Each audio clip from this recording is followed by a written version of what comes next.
আইরিন সারা shopping mall খুঁজে খুঁজে হয়রান। সার তো কোথাও নেই, আর না আছে ইউসারা। এদিকে হাতে এতগুলো ভারী ব্যাগ। গোটা মার্কেট তল্লাশি শেষে বাইরে এসে দাঁড়ালো আইরিন। সার্থকে ফোন করলো, আর দুম করে লাইনটা মুখের উপর কেটে দিল সে। আইরিন থামলো না, ফের কল দিল। এই তো একটু আগেই সবাইকে দেখেছিল ফুডকোর্টের ওখানটায়। এর মাঝে কোথায় সব হাওয়া হয়ে গিয়েছে।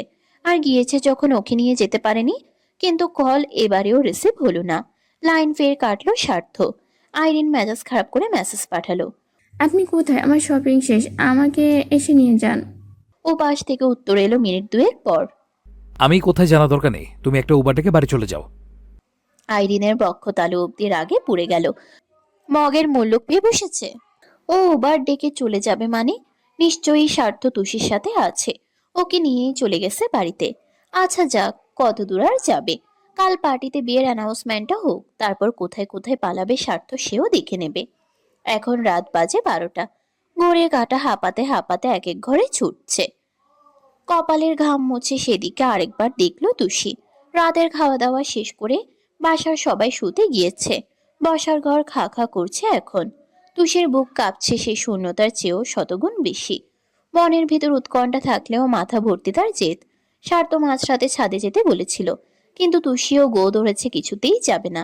এতদিন ওকে নাকে দড়ি দিয়ে ঘুরিয়েছে, ওকে যা ইচ্ছে তাই বলেছে, তাও তুষি চুপ করেছিল। কিন্তু ওর চোখের সামনে আইরিনকে সাথে নিয়ে আজকের এই উড়ে বেড়ানোর দৃশ্য, সবার সামনে আমার হবু বউ করে ঢং করা, ভীষণ সম্মানে লেগেছে তুষির। এতই যদি হবু বউ নিয়ে আনন্দে থাকে, তাহলে ওকে ছাদে ডাকবে কেন? আর ওই বা কুকুরের মতো ছুটবে কেন সেখানে? তুষি বসেছিল সোফায়। ওর এই স্টোররুমের ঘরটার নকশা বদলে গেছে বিগত কটা দিন হলো। একটা 2 সিটের সোফা, ড্রেসিং টেবিল ভালো, আহামরি সহ কিছু নতুন ফার্নিচার তুলে দিয়েছেন সাইফুল। ভেবেছেন মেয়েটা যখন ঠিক করেছে এখানেই থাকবে, তখন ভালোভাবেই থাক। তুষের ধ্যান ভাঙলো পায়ের শব্দে। নিস্তব্ধ বাড়ির সিঁড়ি পেরিয়ে দাপুটে বেগে হেঁটে আসছে কেউ একজন। তুষি এই হাঁটার গতি চেনে, নিশ্চয়ই স্বার্থ। ও ছাদে না যাওয়াতে কি ওর কাছে আসছে? তুষি তড়াক করে উঠে দাঁড়ালো। সন্দেহ নিয়ে বসে থাকতে পারলো না। ধরফর করে ছুটে এলো দরজায়। 2 আঙ্গুলে একটুখানি পর্দা সরিয়ে চোরের মতো এক চোখ দিয়ে উকি দিল বাইরে। ও মা, কেউ তো নেই। কিন্তু ও যে পায়ের আওয়াজ স্পষ্ট শুনেছিল। কেউ এলে তো দেখা যেত। এর মধ্যে কোথায় উড়ে যাবে? তুষি নিজেই বিভ্রান্ত। ভাবলো হয়তো মনের ভুল। মাথা চুলকে ফোঁস করে শ্বাস ফেলে ঘরের দরজা লাগাতে গেল। কোত্থেকে ভূতের মতো এসেই এক হাতের তালুতে দরজার কাঠ চেপে ধরলো স্বার্থ। ছ্যাত করে উঠল তুষির বুক। চমকে থমকে নিঃশেষ হয়ে প্রকট চোখে চাইল তার পানে। স্বার্থর চিবুকে নম্রতা নেই, আবেগের কোনো ছায়া নেই চোখে। কেমন ঠান্ডা নজরে চেয়ে রইল। বলল শান্ত গলায়। ছাদে এসো তুষি। তুষি ভীত সন্ত্রস্ত চোখে বলল। কেন? আমি বলেছি তাই। মেয়েটা ভয় ভয় বলল। যাব না, যাব না আমি। চুপচাপ এসো। স্বার্থর কণ্ঠে জোর বাড়ছিল, বাড়ছিল তেজে দীপ্ত চোখের তাপ। তুষি চুপসে গেলেও ছাদেও যাবে না, কিছুতেই না। উল্টো গায়ে জোর দিয়ে দরজা ঠেলতে গেলেও স্বার্থর ওই এক হাতের সাথে কুলোতে পারল না। অসহায় চোখে বলল। স্বার্থ দাঁত চিবিয়ে চিবিয়ে বলল। দরজা ছাড়ুন, ঘুমোবো আমি। আগে ছাদে আসবে, কথা শুনবে, তারপর। নাহলে আমি যদি ভেতরে এসে ধরি, ঘুম কিন্তু হারাম করে দেব। হুমকি শুনে তুষের অন্তরাত্মা ভয়ে উড়ে গেল। ঢোক গিলে কিছুক্ষণ চুপ করে রইল সে। আচমকা স্বার্থর পেছনে চেয়ে বলল। দিদুন। স্বার্থ ফিরল সেদিকে। ভাবলো জয়নব এসেছেন। হাতটা তখন শিথিল হলো একটু। আর অমনি ঝট করে দরজা আটকে দিল তুষি। মেয়েটা যে ওকে কি দারুণ ভাবে বোকা বানিয়ে ফেললো, ভাবতেই স্বার্থর গায়ে রক্ত আগুন হয়ে যায়। হিতাহিত জ্ঞান শূন্য হয়ে দরজায় লাথি মারল সে। তর্জন দিল স্থূল সরে। দরজা ভাঙবো না খুলবে? ও পাশে দাঁড়ানো মেয়েটা ভয় পেলেও গলায় জোর কমেনি। একটু তুতলে বলল। ভ- ভাগুন না, ভাগুন। আমিও দেখি আপনার গায়ে কত জোর। মারপিট কিন্তু আমিও পারি, বুঝেছেন? আমাকে ভয় দেখিয়ে কোনো লাভ নেই। তারপর বিড়বিড় করে বলল। শালার পুলিশ, তুই পারলে ভেতরে আয়। আজ টুসি তোকে ওর কুস্তির পাওয়ার দেখিয়ে ছাড়বে। শালা মারবো এখানে, আর তোর বডি পড়বে উঠোনে। স্বার্থ এসব শোনেনি। প্রথম টুকুর জবাবেই চোটে কিছু বলবে, হঠাৎ কেউ পেছন থেকে ডাকলো। ভাইয়া। ও থামলো, ফিরলো পেছনে। ধোঁয়া ওঠা কফির মগটা হাতে নিয়ে হেঁটে এলো অয়ন। খুব আশ্চর্য চোখে বলল। তুমি এখানে কি করছো? স্বার্থ চুপ, কপালে ভাঁজ, পাথুরে চোখে অয়নের কফি মগের দিকে চেয়ে রইল সে। অয়ন খেয়াল করলো সেটা, মগটা ওর সামনে ধরে সরল গলায় বলল। কফি খাবে নাকি? স্বার্থ নিজের রাগ ছাড়ার মোক্ষম জিনিস পেয়েছে, সঙ্গে সঙ্গে মগটা ওর হাত থেকে ছোমড়ে নিয়েই প্রকাণ্ড এক আছাড় মারল ফ্লোরে। অয়ন হকচকিয়ে গেল, ভোরকে বলল। ও গড, কি করলে? কতক্ষণ ধরে বানিয়েছি মাই ক্যাপুচিনো, ভালোবেসে সাধার এই প্রতিদান দিলে? স্বার্থ রেগে মেগে বলল। আমাকে কেন সাধবে? আমি কি এখানে কফি খাওয়ার জন্য এসেছি? তাহলে কেন এসেছো? স্বার্থ কিছু বলতে গিয়েও থামলো, বলল না। খ্যাপাটে মেজাজে সাপের মতো ফুঁসতে ফুঁসতে রওনা করলো ঘরে। অয়ন নাক চোখ কুঁচকে বলল। সেদিন নিজেরটা ভেঙেছি, আজ দিল আমারটা ভেঙে। কেন যে সারতে গিয়েছিলাম। তারপর সচকিতে পাশ ফিরল সে। তুষির ঘরের বন্ধ দরজায় তাকালো একবার, এতক্ষণে যেন হুঁশে এলো অয়ন। আবার স্বার্থর যাওয়ার দিকে দেখলো, পরপর সেই ঘরের দিকে। চোখ ঘুরিয়ে কিছু একটা ভেবে হঠাৎ ঠোঁট কামড়ে হাসলো সে। সন্ধে নেমেছে, বাড়ির সবার মাঝে এক ধরনের হুটুপুটি সে সময়। একেবারে সবাই একসাথে রেডি সেডি হয়ে পার্টিতে যাওয়ার তারা। পার্টির জন্য নাসির বড়সড় ক্লাব ভাড়া নিয়েছেন। রাত 8টার মধ্যে সেটাই পৌঁছানোর কথা। যে যার মতো যার যার ঘর তৈরি হতে গিয়েছে। তুষি ওয়াশরুম থেকে হাত মুখ ধুয়ে বেরিয়েছে সবে, চেয়ে দেখলো এখনো ঘর ফাঁকা। ইউষা আসেনি তাহলে? কাল নামে মাত্র শপিং এ গেলেও নিজের জন্য তুষি কিচ্ছু কিনতে পারেনি। সেই মন মেজাজি তো ছিল না, কেবল ইউষা দুটো জামা নিয়েছে, বলেছে ও থেকে একটা পরতে দিয়ে যাবে। তুষির হঠাৎ চোখ পড়লো খাটের উপর, একদম মাঝ বরাবর কিছু একটা প্যাকেট করে রাখা। ও দ্রুত পায়ে এসে হাতে তুললো। প্যাকেট খুলতেই চিরকুট থাকা কিছু ঝোপ করে পড়লো সেখান থেকে। তুষি কৌতূহলে হাতে নিয়ে মিলল। এখন অবশ্য সে ঝরঝর করে বাংলা পড়তে পারে, বেশ গোছানো হাতে লেখা। কাল তো রাগ করে চলে এলে, নিজের জন্য কিছু নিলেই না।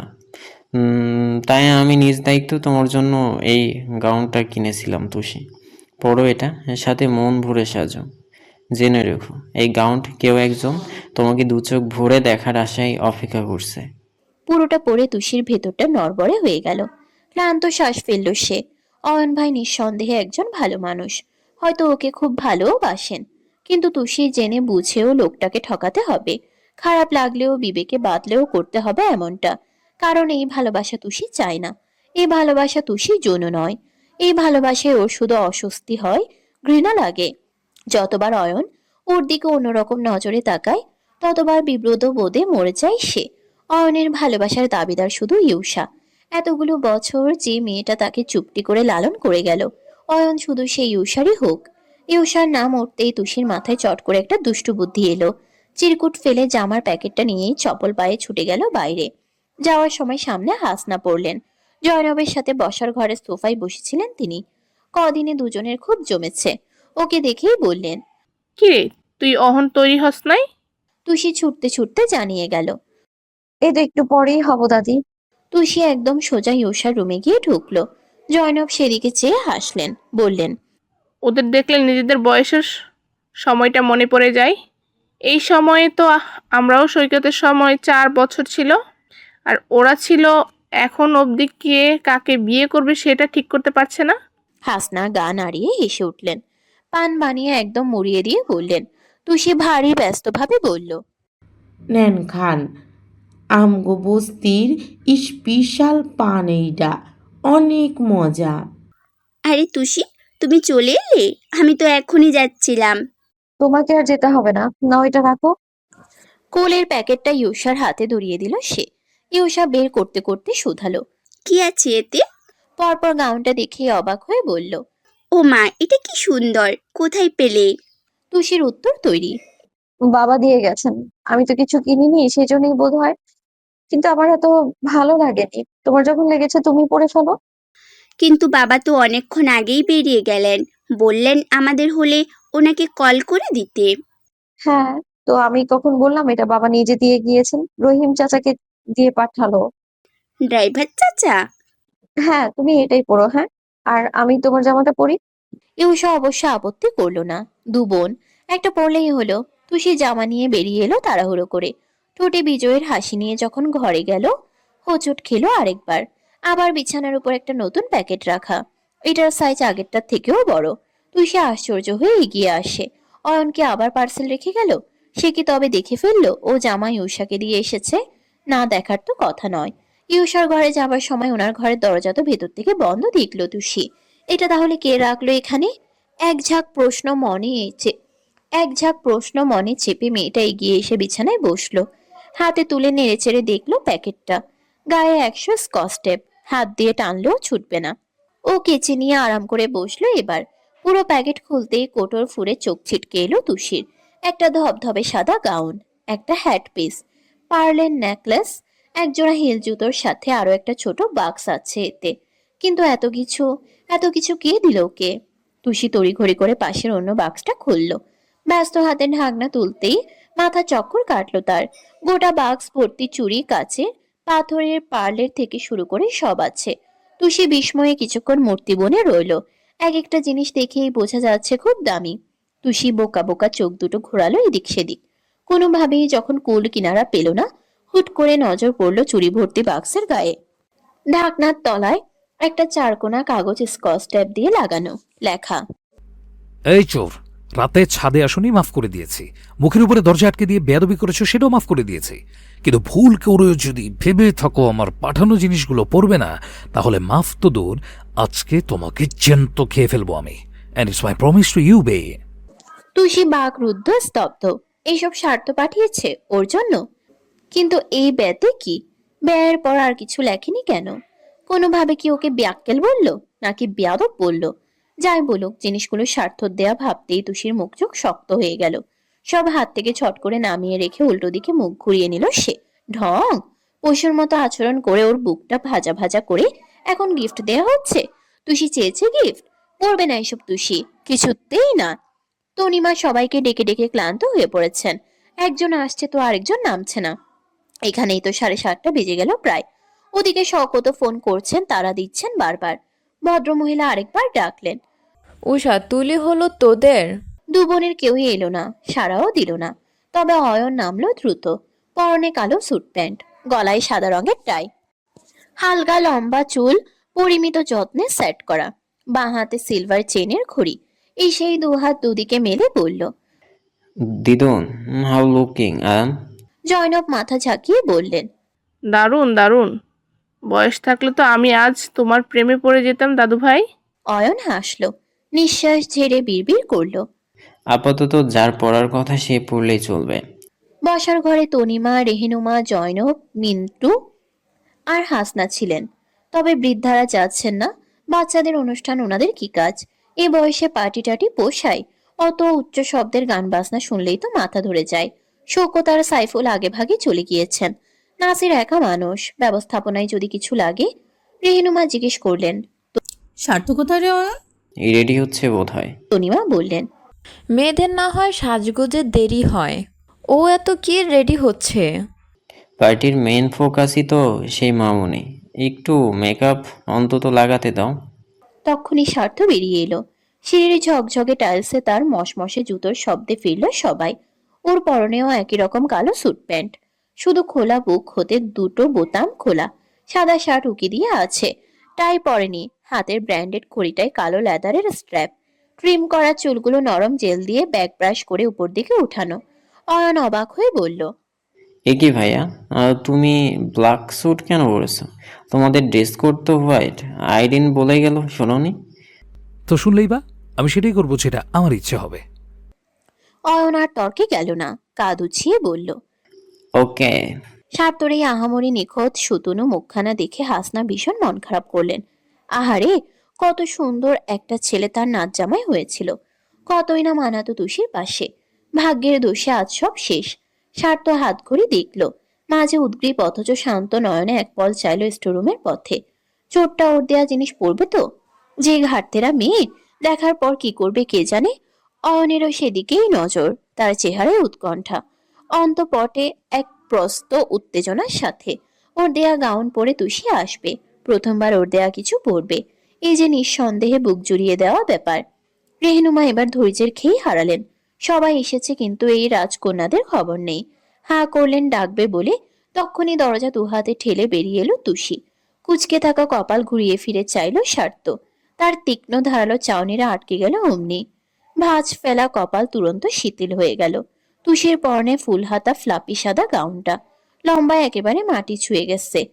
গলায় চিকন পার্লের নেকলেসের সাথে কানে দুটো পার্লের ছোট ছোট টপ, ঠোঁটে লাইট ওয়াইন শেড লিপস্টিক, খোলা চুলের উপর একটা বান্ডানা জড়ানো। আগাগোড়ায় সাদাই মোড়া মেয়েটার রূপে চারদিক ধাঁধিয়ে গেল আজ, যেন স্নিগ্ধতার এক জীবন্ত প্রতিমা। প্রত্যেকের সাথে দৃষ্টি মিলিয়ে মুখ চোখে চেয়ে রইল স্বার্থ। তার দু চোখ ছাপানো মুগ্ধতার জাল, যা পুরুষালী নয়ন ছড়িয়ে শেষমেশ নেমে এসে বুক শুকিয়ে দিল। এক ধাক্কায় অপরূপ মেয়েটার সৌন্দর্য যেন কেটে ছিঁড়ে বসে গেল হৃদয়ে। নিষ্পলক চেয়ে চেয়েই একটু ঢোক গিলল ছেলেটা, অস্পষ্ট আওড়ালো। সেনরিটা। কিন্তু মুখ অন্ধকার করে ফেলল অয়ন। এতক্ষণের স্ফূর্ত হাসি ঝট করে নিভে গেল তার। তুষি ওর দেয়া জামাটা পরলো না। তুষি গাউনের মাথা দুই হাতে একটু তুলে এগিয়ে আসে। সেই পুরোটা সময় স্বার্থ ধীরজ গতিতে চোখ নামিয়ে মেয়েটার পা থেকে মাথা অবধি মাপলো। তুষি গিয়ে মায়েদের সামনে দাঁড়ায়, জিজ্ঞেস করে হেসে হেসে। আমায় কেমন লাগছে? তনিমা গদগদ হয়ে বললেন, এটা আমাদের তুষি। ও মাগো, কি সুন্দর লাগছে। মা, বড় মা, দিদুন, দাদি সবাই মিলে ওর খুব প্রশংসা করলেন। অতি বিস্ময় আর আহ্লাদে বেমালুম ভুলে গেলেন মেয়েটার পরনের সাদা জামার কথা। কথা বলতে বলতে তুষি আর চোখে এক পলক স্বার্থকে দেখলো। মানুষটা তখনও চেয়ে নেশার সুর দৃষ্টিতে, অথচ ঠোঁটে বিন্দুমাত্র হাসি নেই। তুষি জানে এই গম্ভীরতার নাটক উপর উপর থেকে। এতক্ষণ তো ঠিকই ওকে হা করে দেখেছে। কি ভাবছে বিটকেলটা? ওনার হুমকির ভয়ে তুষি ওনার দেয়া জামা পরলো? তুষি একবার জেদ ধরলে ওনার হুমকিতেও কাজ হতো না। কিন্তু ও পড়েছে কেন নিজেই জানে না। কতবার মনকে শাসালো, বোঝালো, কতবার করে বললো যে মানুষ তোর নয়, তার আনা কিচ্ছু তোর নয়। তাহলে তুই কেন পড়বি? ছবি না এসব। আধ ঘন্টা আগে অব্দি ঠায় বসেছিল সে, কিন্তু তুষির মন আজ কোনো কথা শুনলো না। একটু বেশি বেহায়া হতে চাইলো আজ। জীবনে প্রথমবার বিটকেল ওর জন্য কিছু একটা এনেছে। কিছু একটা। ও কি করে ফেরাতো? তুষির অভিমান বেড়েছে, রাগ বেড়েছে, কিন্তু ভালোবাসা তো কমেনি। সেই ভালোবাসার এক একটি প্ররোচনায় আজ তুষি নির্লজ্জ না হয়ে পারল না। এতে কেউ ওকে ন্যাকা বলুক বলুক, আত্মসম্মান নেই, তাতে ওর কিছু যায় আসে না। তুষির হঠাৎ চোখ পড়ল অয়নের উপর। ছেলেটার মাথা নিচু, বিমর্ষ চেহারা। মানুষটাকে দেখে তুষির নিজেরই মুখ কালো হয়ে গেল। নিশ্চয়ই ওনার দেয়া জামাটা না পরাতে কষ্ট পেয়েছেন, কিন্তু এক্ষুনি ধরা দিলে হবে না। অয়নকে বুঝতে দেয়া যাবে না তুষি ইচ্ছে করে পড়েনি। জানতে দেয়া যাবে না ওর মনে কি আছে। হওয়ার আগেই সব প্ল্যান ভেস্তে যাবে তাহলে। তুষি নিজেই অয়নের সামনে এসে দাঁড়ালো। অমনি নীরস চোখ তুলে চাইলো ছেলেটা, মন খারাপ করে বলল। আমার দেওয়া গিফট পছন্দ হয়নি? স্বার্থ কপাল কুঁচকে ফিরল। অয়নও গিফট পাঠিয়েছিল? তুষি তবে সেটা রেখে ওর দেয়া গাউন পরেছে ভাবতেই তার চেহারা টান টান হয়ে যায়। সে মুহূর্তে স্বার্থর মনে হলো ও একটা বিশাল বড় যুদ্ধ জিতে গিয়েছে। দুপাশে একবার চোখ ঘুরিয়ে গালের ভেতর জিভ ঠেলে হাসলো সে। তুষি তক্ষুনি বলল, আসলে আপনার দেয়া জামাটাই পরতাম, কিন্তু ইউষা ওটা দেখে পছন্দ করে ফেলেছিল, তাই ওকে দিয়ে দিয়েছি। এই জামাটা হাতার কাছে পড়েছিল, সেই জন্য দায়ে পড়ে পড়তে হলো আর কি। এতে এমন বিশেষ কোনো ব্যাপার নেই। তুরন্ত হাসিটা ধপ করে মুছে গেল স্বার্থর। অয়ন অবাক হয়ে বলল, ইউষা আমার দেওয়া গাউন পরেছে। হ্যাঁ, ওই তো দেখুন। ইশারা অনুযায়ী পিছু ঘুরল অয়ন। ইউষা সত্যি সেজেগুজে নামছে। কুচকুচে কালো রঙের গাউন, চুলটা মেসি বান করে উপর দিকে তোলা, সামনের কিছু চুল কার্ল করে গাল ছুঁয়ে নেমেছে। গলা খালি, ঠোঁট ভর্তি রেড রোজ শেড লিপস্টিক। কদিন ধরে ইউষার মনমরা হয়ে ঘুরে বেড়ানো মুখটার সাথে আজকের এই হাস্যোজ্জ্বল আদুরে মুখটার বড্ড তফাৎ। অয়নের সব খারাপ লাগা নিমিষে উধাও হয়ে গেল। তুষি চাপা কণ্ঠে বলল, সুন্দর লাগছে না ওকে? অয়ন ঘাড় নাড়ল। হুম। আপনার দেয়া জিনিসে ইউষার তো অধিকার আছে বলুন। ওকে দেয়ায় আপনি নিশ্চয়ই রাগ করেননি। ও মুচকি হেসে বলল, ইটস ওকে, কিন্তু তুমি পড়লে আমি বেশি খুশি হতাম। তুষি খুব কষ্টে ঠোঁটের হাসি ধরে রাখলো, বলল না কিছু। স্বার্থর এত ন্যাকামো ভালো লাগলো না। ঠিক মুখোমুখি অয়ন তুষির মাঝে দাঁড়িয়েছিল সে। একবার খিটমিটে চোখে চেয়ে দুজনকেই দেখলো, বিড়বিড় করে বলল। ইরিটেটিং। তারপর দুম করে ঠিক ওদের মাঝখান থেকে চলে গেল স্বার্থ। যেতে যেতে ছুড়ে দিল, গাড়ি বের করছে, যাওয়ার ইচ্ছে থাকলে আসা হোক। অয়ন ইউষার হাসি মুখ দেখে নিজের খারাপ লাগা গিলে নিল। ফোঁস করে শ্বাস ফেলে চলল ভাইয়ের পিছনে। তনিমা, রেহেনুমা, মিন্তুও এগুলো পরপর। ইউষা তুষিকে দেখেই তাজ্জব হয়ে বলল, এ কি তুষি, তুমি দেখি হোয়াইট পরেছো, কোথায় পেলে এটা? অর্নামেন্টসে তো খুব এক্সপিরিয়েন্স মনে হচ্ছে। তুষি উত্তর দেওয়ার আগেই আবার বলল, আইরিন আপুনা বলল এটা ওনাদের ড্রেস কোড, এবার যদি সবার সামনে রিয়াক্ট করে বসে। তুষি যেন আকাশ থেকে পড়ল, চোখ দুটো বিকট করে ভাবল। তাই তো, এই কথাটা তো আমার মনেই ছিল না। ইউষা নিজেই বলল, আচ্ছা, মেজো ভাইয়া কালো স্যুট পরলো কেন? তুমি পরেছো সাদা, আর সাদা পরার কথা সেই পরেনি। এসব কি হচ্ছে?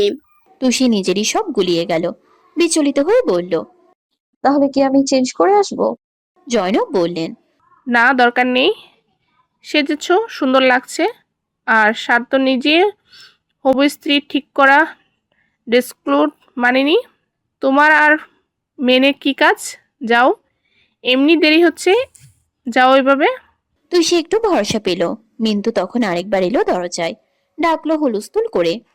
আরে সাদা কালো পেতনিরা, তাড়াতাড়ি এসো, মেজো ভাইয়া তো হর্ন বাজিয়ে বাজিয়ে আমাদের সবার মাথা খারাপ করে দিচ্ছে। তুষি তাড়াহুড়ো পায়ে এগোলো ঠিকই, তবে বুকের দুরুদুরু ভাব গেল না। কোথাও গিয়ে মনে হলো পার্টিতে আজ নিশ্চয়ই ওর সাথে খারাপ কিছু ঘটবে। সৌদ বাড়ি থেকে আসা বড় মাইক্রোটা একদম সোজা এসে থামলো ক্লাবের সামনে। সাথে সাথে নাসির এগিয়ে গেলেন, সাথে তার বড় বোনের স্বামী ওয়াসিফ। শওকত আর সাইফুলও ছিলেন এখানে। ততক্ষণে গাড়ির দরজা খুলে একে একে বের হলো সকলে। বড়দের কুশলাদি বিনিময়ের মাঝে তুষি হা করে দেখছিল চারিদিক। এসব চকমকে জমকালো পার্টি টাটি ওর জীবনে প্রথম, একেবারে চোখ ধাঁধানো ব্যাপার স্যাপার। সারা জীবন এসব দূর থেকে দেখেছে, কখনো কোনো ক্লাবের ভেতরে ঢোকার সাহসও হয়নি। কোনোদিন ভেবেছিল ওর জীবনেও ঘটবে এসব। তুষির ধ্যান ছুটল পাশ থেকে আসা পুরুষালীর আওয়াজে। উঁচু বিল্ডিং হতে চোখ এনে ফিরে চাইল সে। অয়ন হাসে, হাতটা পেতে বলে, এসো। তুষির মুখে অস্বস্তিকর একটা লম্বা দাগ পড়ল। হাতটা ধরবে না ভাবলেও ইউষা হতে দিল না এবার। চট করে তুষির হাতটা তুলে অয়নের হাতে ধরিয়ে দিয়ে বলল, অয়ন ভাই, ওকে তোমার সাথে সাথেই রাখো। আসলে আইরিন আপু কেমন জানোই তো। বলতে বলতে মেয়েটা একবার দেখলো গাড়ি পার করে সদ্য হাজির হওয়া স্বার্থর পানে। তখনই ভেতর হতে সেখানে ছুটে এলো আইরিন। কোনো দিকে না চেয়ে সোজা গিয়ে থামলো ওপাশে স্বার্থর সামনে। খুব উচ্ছ্বসিত হয়ে বলল, এসেছো তুমি? আমি কখন থেকে অপেক্ষা করছিলাম। এমা, কালো কোট কেন? আমি সাদা কোটের কথা বলেছিলাম সার্থ। ইউষা চোখ কপালে তুলে বলল। এই সার্থ ভাইয়াকে নাম ধরে ডাকছে। অয়ন বলল, তো ওর উঠবি, ও ডাকবে না? আমিও তো চাই তুষি আমাকে এভাবে ডাকুক। কি তুষি ডাকবে না?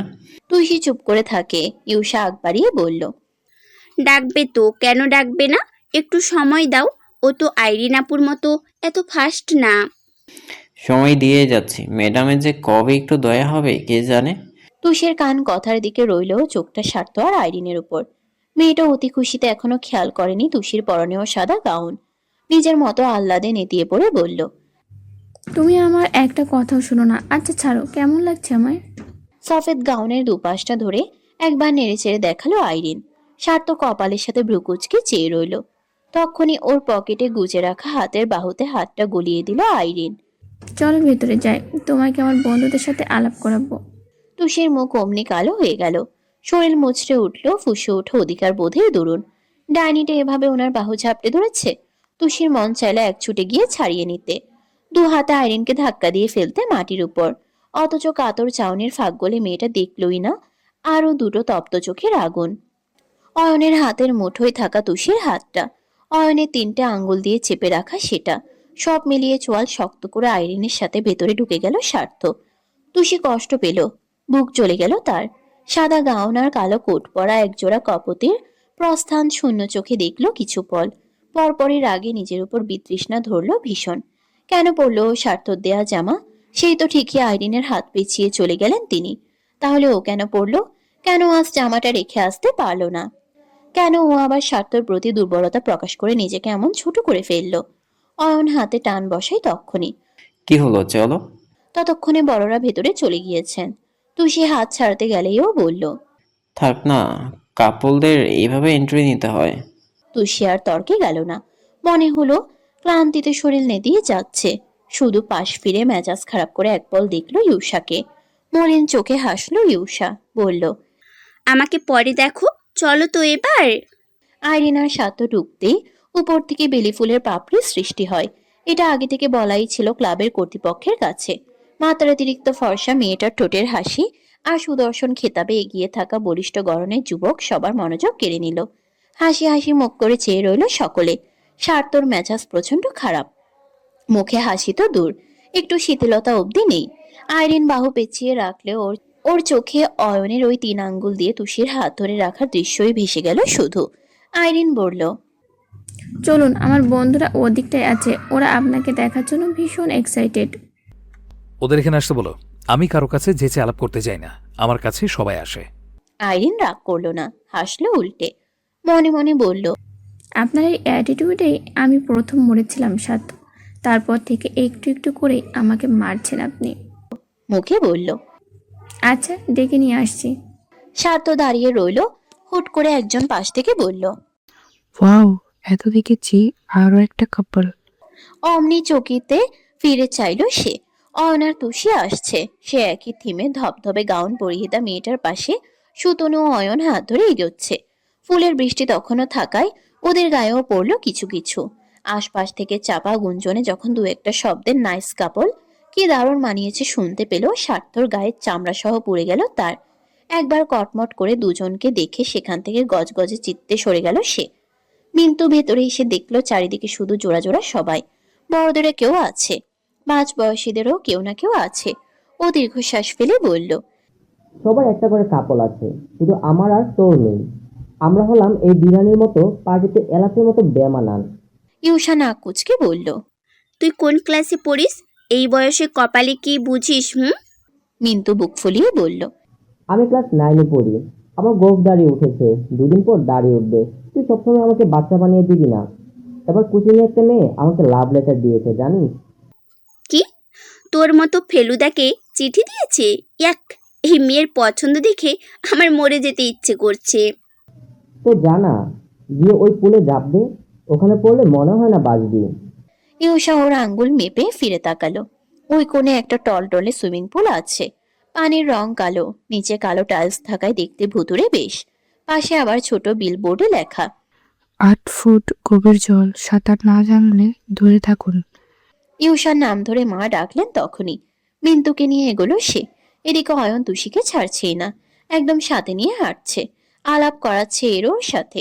তুষির আর ভালো লাগছে না এইসব, বিশেষ করে অয়ন যখন বলছে ওর হবু বউ। অস্বস্তিতে মুচড়ে উঠছে ভেতরটা। ও আস্তে করে বলল, অয়ন ভাই, এবার হাতটা ছাড়ুন। তুষি, আমি ধরলে তুমি এমন ইরিটেট ফিল করো না? ভালো লাগছে না আমার। অয়ন দাঁড়িয়ে গেল। এখন তো এটা বললে হবে না তুষি, আমাদের বিয়ে ঠিক হয়েছে। আজ পার্টির পর এঙ্গেজমেন্টের তারিখ পড়বে। অফিসিয়ালি আমার বাগদত্তা তুমি। আমি তোমার হাত ধরবো না তো অন্য কেউ ধরবে?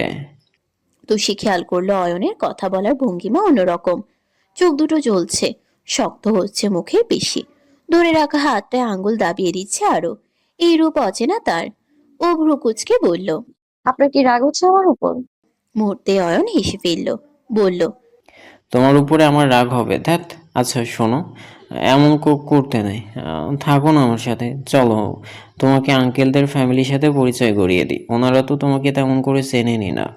জুস বারে একটা টুলের উপর বসেছিল স্বার্থ। হাতে জুসের গ্লাসটা টেবিলের উপর ঘোরাতে ঘোরাতে তার ঠান্ডা নির্লিপ্ত চোখ এদিকে আটকে।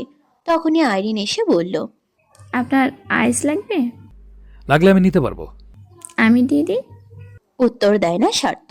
আইরিন খেয়াল করলো ওর চোখ অন্য কোথাও। ও নিশ্চয়ই তুষিকে দেখছে। এই বস্তিটার কথা তো ওর মাথাতেই ছিল না। কি পরে এসেছে আজ, মল থেকে কি কিনলো দেখা হয়নি তো। আইরিন সাথে সাথে ঘুরে তাকালো ওদিকে। অমনি প্রকাণ্ড বাজ পড়লো মাথায়। সে ছাড়া গোটা কালোই ছেয়ে যাওয়া পাঠির মাঝে তুষি সাদা গোলাপের মতো ফুটে আছে। ও আর্তনাদ করে বলল, এ কি, ও হোয়াইট পরেছে কেন? আমি বারবার বলেছিলাম এটা আমাদের থিম। ও কোন সাহসে পড়লো? আইরিন তেড়ে যেতে নিলেই স্বার্থ হাতটা টেনে ধরলো। গর্জন ছুড়ল তপ্ত চোখে, চুপ করে বসে থাকো। কিন্তু ও এখন ওকে একটাও কথা শোনালেই সুস্থ পার্টি আমি অসুস্থ বানিয়ে দেবো Irin. So keep your mouth completely shut. Irin থম মেরে গেল, বলল, গাউনটা কি আপনি ওকে দিয়েছেন? তাতে তোমার কোনো অসুবিধে? আমার টাকা আমি কাকে দেব, ইটস ডেফিনেটলি মাই চয়েস। তুমি যে সবার সামনে আমাকে নাম ধরে তুমি করে আহ্লাদ করছো, এইটুকুতেই শান্ত থাকো, এর বেশি গভীরে যেও না। কিন্তু এভাবে আমাদের আনন্দটা ভেস্তে না দিলেই পারতেন, এটা কথা ছিল না। পার্টি রাখা হবে, সেখানে বিয়ের অ্যানাউন্সমেন্ট হবে, এটাও কিন্তু কথা ছিল না। তাও হচ্ছে, কিছু বলেছি এই নিয়ে? আইরিন আর কথা খুঁজে পেল না, মুখ কালো করে বসে রইল। তবে ভেতর ভেতর তুষির প্রতি চাপা রাগটা গাঢ় হলো আরো। খুব সেজেগুজে আসা হয়েছে না, একটা সুযোগ আসুক, শুধু সবার সামনে এমন নাস্তানাবুদ করবে, কেঁদে কুল পাবে না। নাসিরার আম্মা আসেননি, শুধু ওনার বড় বোন আর তার পরিবার এসেছে। তবে ইউষা আর তুষির চোখ কপালে গিয়ে ঠেকলো রোকসানার সাজসজ্জা দেখে। এতদিন ছেঁড়া ফাটা জিন্স আর টপসে দেখে আসা নারী আজ একটা কালো শাড়ি পরেছেন, চুলটা খোলা, মুখে ভারী সাজ। ইউষা ফিসফিস করে বলল, ফুপিকে দেখেছো তুসি? বিদেশ থেকে এসে যা রং দেখাচ্ছিল, শ্বশুরবাড়ি এসেই ভোল পাল্টে ফেলেছে। তুষি মিটিমিটি হাসলো। রোকসানার তক্ষুনি ওর দিকে চোখ পড়ল, সাথে সাথে বললেন, হোয়াট দ্য হেল, তুমি হোয়াইট কেন পরেছ? পার্টির থিম কালো, শোনোনি? হোয়াইট তো শুধু স্বার্থদের জন্য। এই তো, এই ভয়টাই পাচ্ছিল তুষি। মুখ কাচুমাচু করে ও ইউষাকে দেখল। সে বলল, মেজো ভাইয়া তো কালো স্যুট পরেছে ফুপি। সেটা পরের কথা। তুষি কেন থিম অনুযায়ী ড্রেস পরেনি? তোমার মা দেখেনি এসব? কোথায় কোথায় ছোট ভাবি, কোথায়? তুষের ভেতরটা গনগন করে উঠল। এখন ওর জন্যে মা কথা শুনবেন নাকি? ভুল তো ওর মায়ের নয়। তুষি এবার স্পষ্টভাবে বুঝলো স্বার্থর ওকে এই গাউন দেওয়ার মানে। এখন মা কথা শোনাচ্ছে, এরপর মেয়ে শোনাবে, একে একে সবাই শোনাবে। সেজন্যই বুঝি ইচ্ছে করে এমন করলেন উনি। নিজে সারাদিন অপমান করে হয় না, এখন ইনিয়ে বিনিয়ে লোক ভাড়া করেছে। তোমার মা তুষিকে কথা শোনাচ্ছেন, যাও। আইরিন অবাক হয়ে বলল, আমি গিয়ে কি করব? গিয়ে বলবে তুষিকে সাদা গাউন পরতে তুমি বলেছ। আইরিন আকাশ থেকে পড়ল। কি? আমি পারবো না। স্বার্থ বলল, তাহলে আমি এক্ষুনি পার্টি রেখে বেরিয়ে যাব, তখন যে বেইজ্জতিটা তোমাদের হবে, আই থিঙ্ক সেটা হজম করতে পারবে। আপনি আমাকে ব্ল্যাকমেল করছেন স্বার্থ ভাই? করছি আইরিন, তুমি তো জেনে শুনেই ব্ল্যাকমেইল হচ্ছ। আমাদের মধ্যে কিন্তু কোনো লুকোচুরি নেই, যাবে কিনা সেটা বলো। আইরিন উঠে দাঁড়ালো। যাচ্ছি। রেহনুমা ডাক শুনে এসে দাঁড়ালেন। কিছু বুঝতে না পেরে বললেন, কি হয়েছে রোকসানা? সানা, এবার ডাকছো কেন? ভাবি প্লিজ, এখানে অন্তত সানা বলে ডাকো। আর তোমার মেয়ে? তক্ষুনি আইরিন এসে দাঁড়ালো, ছটফটিয়ে বলল, মাম্মাম মাম্মাম, তুষির দোষ নেই, ওকে হোয়াইট গাউন আমি দিয়েছিলাম। রোকসানা অবাক হয়ে বললেন, কি বলছো কিউটি তুমি? কিন্তু কেন? এটা তো তুমি তোমাদের জন্য স্পেশাল থিম করলে। তুষি তাজ্জব হলো, চোখটা ঝাপটালো দুবার। ইয়োশা রেহনুমা দুজনেই ভীষণ চমকে গেলেন। আইরিন কিছু দেবে তুষিকে? আইরিন বলল, স্বার্থ ভাই তো হোয়াইট স্যুট পরবে না বলেছিলেন, ভাবলাম আমি একা হোয়াইট পরে ঘুরবো, তাই একটা গাউনের পিস তুষির জন্য পাঠিয়ে দিয়েছিলাম। কি তুষি, নিশ্চয়ই তোমার খুব পছন্দ হয়েছিল। হবেই তো, আমাদের দুজনের পছন্দই তো এক। শেষ লাইন চিবিয়ে চিবিয়ে বলল মেয়েটা। তুষি স্তব্ধের ন্যায় চেয়ে রইল। রোকসানা আর কথা বাড়ালেন না, কিন্তু মুখ দেখে বোঝা গেল মেয়ের কাছে বেজায় চটেছেন তিনি। ইয়োশা হা করে বলল, এই ড্রেস তোমাকে আইরিন আপু দিয়েছে তুসি? আমাকে বললে না কেন? তুষি নিজেরই সব প্যাচ বেঁধে গেল। ওই চিরকুটে তো স্বার্থর মতো করে লেখা ছিল সব। স্বার্থর সে এই চোর ডাক। সেজন্যই তো এত অভিমান সত্ত্বেও আজ বেহায়া বনে গিয়েছিল মেয়েটা। ওসব তবে ওনার দেয়া ছিল না। আইরিনকে ওনার নাম করে পাঠিয়ে মজা নিয়েছিল, কিন্তু ওর বিছানার উপর কিভাবে রাখবে? ডাইনিটা তো বাড়িতেই ছিল না। তুষি আর ভাবতে পারল না, মাথা এলোমেলো হয়ে গেল। আজ যদি কেউ এই মুহূর্তে ওকে একটা জাদুর কাঠি দিয়ে বলতো ও কি চায়, তুষি নির্ঘাত ওর সেই আগের জীবন ফেরত চাইতো আবার সেই বস্তির চোর হয়ে থাকতে। এই অশান্তি, এই যন্ত্রণা, এই মানসিক টানাপোড়েন আর সহ্য হচ্ছে না। আর না, জামিল পার্টিতে এসেছে মাত্র, সোজা এসে এখানেই ভিড়ল। বড় প্রফুল্ল স্বরে বলল, হ্যালো এভরিওয়ান, হোয়াটসঅ্যাপ? এই ছেলেকে রোকসানার ভীষণ মনে ধরেছে। আইরিন স্বার্থ না করলে কিছু একটা নিশ্চিত ভেবে ফেলতেন। খুব গদগদ হয়ে বললেন, আরে জামিল, এসেছো বেটা? আমি তোমার কথাই ভাবছিলাম। জামিল দ্বিগুণ গদগদ হয়ে বলল, oh so sweet of you auntie. আপনাকে তো আজ একেবারে জীবন্ত ফুল মনে হচ্ছে। এখানে এত এত বাচ্চা মেয়ে, অথচ সুন্দর যে আপনাকে কেউ বিট করতে পারবে না। Such a natural beauty. সবাই মাথা নুইয়ে ঠোঁট টিপে হাসলো। রোকসানা খুশিও হলেন, লজ্জাও পেলেন। বললেন, যা, কি যে বলো না। এই এই ওয়েটার জামিলকে এখানে ড্রিঙ্ক সার্ভ করো। না আন্টি, এক্ষুনি এসব ড্রিঙ্কস ফিঙ্কস নয়। আমি আসলে স্বার্থকে খুঁজছি। মিস আয়োডিন হেয়ার ইজ স্বার্থ। আইরিন ফুঁসে উঠল। আমার নাম আইরিন। উপস, সরি সরি। আইরিন মুখ ঘুরিয়ে চলে গেল। রোকসানাও গেলেন কোথাও একটা। এতক্ষণে সুযোগ পেয়ে হুহা করে হেসে উঠল ইউষা। হাসির আওয়াজে ধ্যান ছুটল তুষির। ফিরে চেয়ে বলল, কি হয়েছে? জামিল নিজেও হাসছিল। উত্তরে বলল, মিস আয়োডিনের মেজাজটা খুব গরম বোধহয়, অল্পের জন্য পুড়ে যায়নি। আয়োডিন? সেটা আবার কি? আইরিন আপুর কথা বলছো? ফিক করে হেসে ফেলল সেও। জামিল বলল, by the way, Yusha, you are looking so gorgeous. এতদিনে মনে হচ্ছে সে আগে ইউষাকে দেখছি। থ্যাংক ইউ ভাইয়া। জামিল এক পল থেমে পকেট থেকে একটা ছোট প্যাকেট বার করলো। এগিয়ে দিয়ে বলল, this is for you. Usha একটু চমকায়, একবার তাকায় তুষির পানে। কিছু বলার আগে বাক্সটা হাতে ধরিয়ে দিল জামিল। খুব তাড়াহুড়ো দেখিয়ে বলল, স্বার্থকে খুঁজে আসি, পরে কথা হবে। ও গেল আর ক্রস লাইন কেটে একই পথ দিয়ে হেঁটে এলো অয়ন। ব্যাপারটা দেখে বলল, কি হয়েছে? ইউষা কাঁধ উছালো। কি জানি। অয়ন নিজেই প্যাকেটটা নিয়ে নিল, খুললো টেনে টুনে। ভেতরে পাথরের ব্রেসলেট দেখে বলল, ব্রেসলেট তোমাকে কেন দিল? আমি কি করে বলবো? অয়ন ব্রকুচকে একবার জামিলের যাওয়ার পথে দেখল। ইউষা বলল, তোমাকে বলেছিলাম তুষির সাথে থাকতে, তুমি কেন এদিক ওদিক যাচ্ছ শুনি? অয়ন তুষির দিকে চেয়ে বলল, আমার সাথে থাকতে চাইলেই হবে? হাত ধরলেই সে মুচড়াচ্ছে। আসলে ও তোমাকে প্রথম থেকে এরকম নজরে দেখেনি তো, তাই ওর অস্বস্তি হচ্ছে। সময় দাও, ঠিক হয়ে যাবে। চারদিকে ছড়ানো ছিটানো লোকজনের মাঝে স্বার্থকে খুঁজে পাওয়া মুশকিল হলো বটে। সে দাঁড়িয়েছিল পুলের কাছে। সাউন্ড সিস্টেম এখানেই বসানো। চারপাশে নীল সবুজ লাইটিং আর বাতাসে ঘুরে বেড়ানো সফট মিউজিকের সাথে হঠাৎই পেছন থেকে এসে পিঠে চাপড় মারলো জামিল। হ্যান্ডসাম বয়, এখানে কি করছিস? কখন এলি? মাত্র। কি খাচ্ছিস? জুস। মদ খাচ্ছিস? বললাম জুস। জুসের ভেতর মদ খাচ্ছিস? স্বার্থ কটমটিয়ে তাকালো। হেসে ফেলল জামিল। পরপর কপাল কুঁচকে বলল, কি রে তুই ব্ল্যাক সু। স্বার্থ কথা টেনে নিল। ফর গড সেক, এই প্রশ্ন আর করিস না, শুনতে শুনতে কান ধরে গেছে। কান আবার কে ধরলো? স্বার্থ বিরক্ত হয়। জামিল। জামিল ফের হাসলো। চাপা গলায় বলল, তুষিকে দেখলাম, ঝাক্কাস লাগছে ভাই। তোর কপাল দেখে আবার হিংসে হয়। এক্স প্রেজেন্ট সব এক একটা। আবার ইউষা, ও তো পুরো। মাঝ পথেই স্বার্থ কড়া গলায় বলল, ভুলে আমার বোনের দিকে নজর দিবি না জামিল। আমি কিন্তু তোকে খুব ভালো করে চিনি। তোর বোন বোন আর অন্যের বোন বোন নয়। তুই যে ইউষার বোনের দিকে নজর দিয়ে রেখেছিস তার বেলা। বেচারি তুষি নিজের স্বামীর শ্বশুর বাড়ির পার্টি দেখতে এসেছে। এই কপাল আমার শত্রুও না হোক, তবে তোর হোক। স্বার্থ কিছু বলতে গেলেই অয়ন এসে দাঁড়ালো। থেমে গেল ওরা। ভাইয়া তোমাকে খুঁজছে সবাই। এখন কেক কাটা হবে। কিসের কেক? জামিল বলল।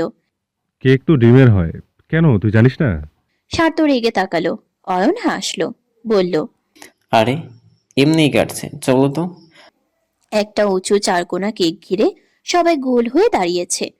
স্বার্থ আসতেই রোকসানা বললেন, এসো বেটা, এসো।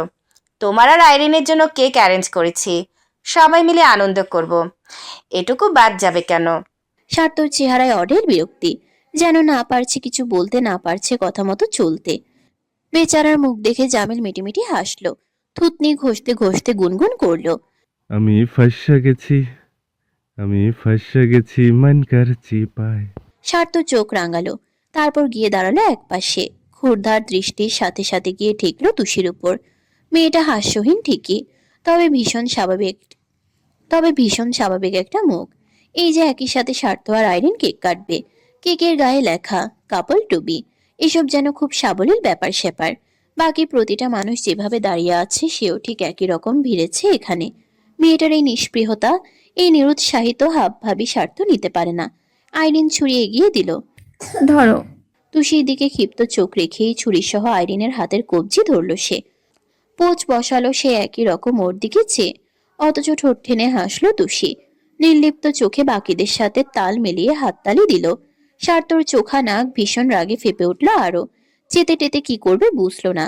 এক টুকরো কেক তুলে আইরিনের মুখে ঠুসে দিল সে।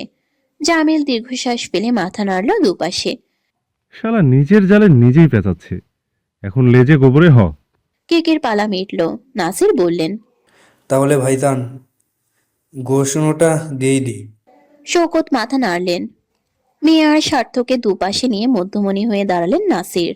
খুব প্রফুল্ল স্বরে ঘোষণা দিলেন, সম্মানিত অতিথিবৃন্দ, আপনারা হয়তো জানেন না, আজ একটা বিশেষ কারণে আমি এই পার্টিটা রেখেছিলাম।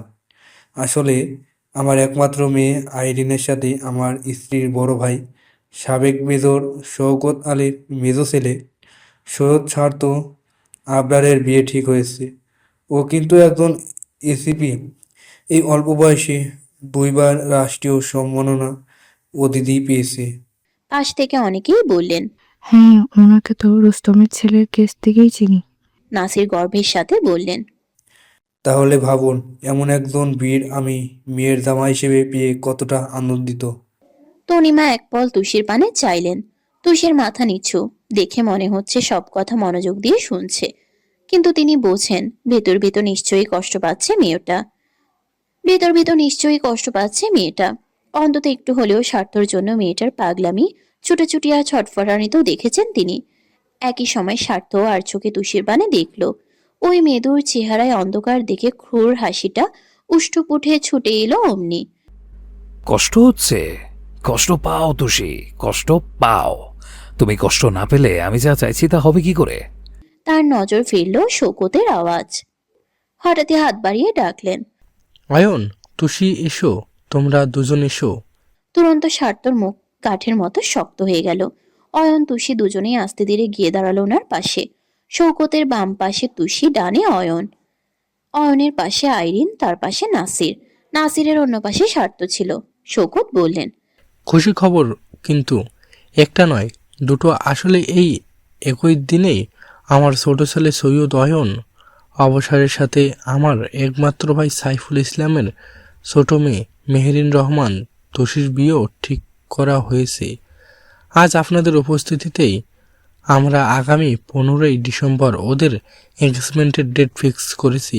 বুঝতেই পারছেন, দুটো বিয়ে, কাজেই আনন্দ দ্বিগুণ।